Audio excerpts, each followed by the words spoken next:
One major award show that happened last night was the Grammy Awards. Now, this one had so many of the biggest artists in the world there, obviously, who took home several awards. You had Kendrick Lamar making Grammys history as the most awarded rapper in the Academy's history. But there were so many other deserving people who deserve that spotlight because the modern Grammys and the broadcast that they do, I don't know about y'all, I am just not a fan of it personally because you have so much music that is released each year. The barrier of entry when it comes to the music industry has probably never been lower. I mean, you have so many people that upload all of their custom songs and music to SoundCloud, YouTube, to try to get discovered by a label. You, of course, have voice shows and talent competitions like The Voice and America's Got Talent to try to jumpstart your way to stardom. But again, when it comes to uploading your own music, pretty much anyone can do that now. And all you need is just a computer to do so. But the fact that, like I said, there's so many music and songs that are released each year, yet only 9 music categories were on the actual broadcast of the Grammys last night. So you're only giving the super spotlight to just 9 awards, which really does not make a whole lot of sense to me. I mean, if you've seen the show, you'll know that I'm a huge film nerd and film lover, so I'm obviously a little bit biased when it comes to their award season and the Oscars that are coming up in March.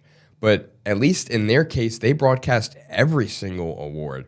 They have, I want to say it's like 24 or 25 awards that are broadcast at the Oscars, and to have the Grammys only broadcast 9 of them, I mean, that's just, in my opinion, that's unacceptable.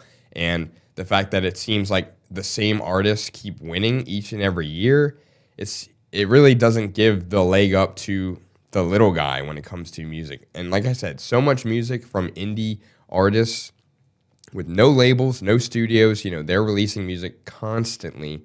And the fact that we're only saving 9 categories for, the biggest and brightest stars, it personally just does not sit right with me.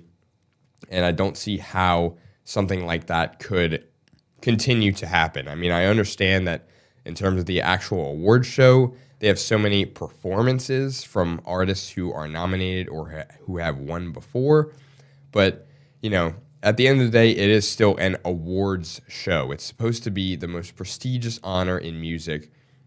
So to only cut it down to just 9 awards that are actually broadcast on the TV and to have this pre-Grammys event where you're giving out awards on the red carpet or announcing them before the show, and most of the artists who win those awards aren't even present because they're prepping for the main show.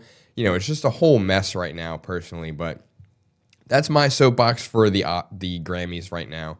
You don't have to listen to me. I mean, again, what does my opinion matter? But that's just how I feel on the entire process at the moment. But in terms of the actual winners of the Grammys, when it came to film-related wins, Sinners did take home 2 Grammy Awards for Best Compilation Soundtrack for Visual Media, as well as Best Score Soundtrack for Visual Media. That is thanks to various artists who work on the film with the compilation, and then the original score was, of course, done by Ludwig Göransson, who also won an Oscar and Grammy for his work on the Oppenheimer soundtrack. So he's having a huge run in his career right now. Props to him. He did such a fantastic job. And then in terms of soundtrack for a video game or other interactive media, that actually went to Austin Wintory for Sword of the Sea, which released a few months back and is a relatively new game. So it's awesome to see that sort of recognition going to a brand new indie game. And in terms of Best New Artist, that went to Olivia Dean, who has made her mark known immediately on the scene. She has so many great songs that are, at least in my opinion, I've become such a huge fan of her, and they are just so catchy and easy to listen to. So if you haven't listened to her yet or haven't heard of her, I highly recommend checking her out. When it came to Best Pop Duo Group Performance, that went to Ariana Grande and Cynthia Erivo for their work in Defying Gravity from the Wicked movie adaptation. of the Broadway musical. And then Best Pop Solo Performance went to Lola Young for her song Messy, also another fantastic song. And then Lady Gaga also took home 2 more Grammy Awards for Best Pop Vocal Album with her latest album Mayhem, as well as Best Dance/Pop Recording in Abracadabra from that album. And Best Contemporary Country Album went to Jelly Roll for his latest album, Beautifully Broken.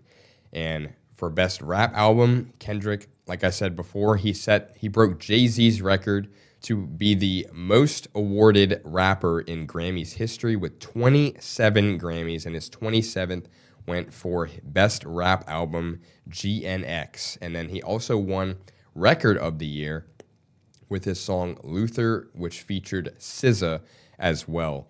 And then Song of the Year, this one had a lot of controversy because it went to Wildflower by Billie Eilish. And if you recall last year, the song that this album is from actually released in 2024. And when it didn't win the awards it was expected to at the 2025 Grammys, you know, you would think that it would not be nominated again for this year's awards, but somehow it became Song of the Year at this year's Grammys, despite releasing in 2024, almost 2 years ago. So not really sure how that snuck into the nominations, let alone won.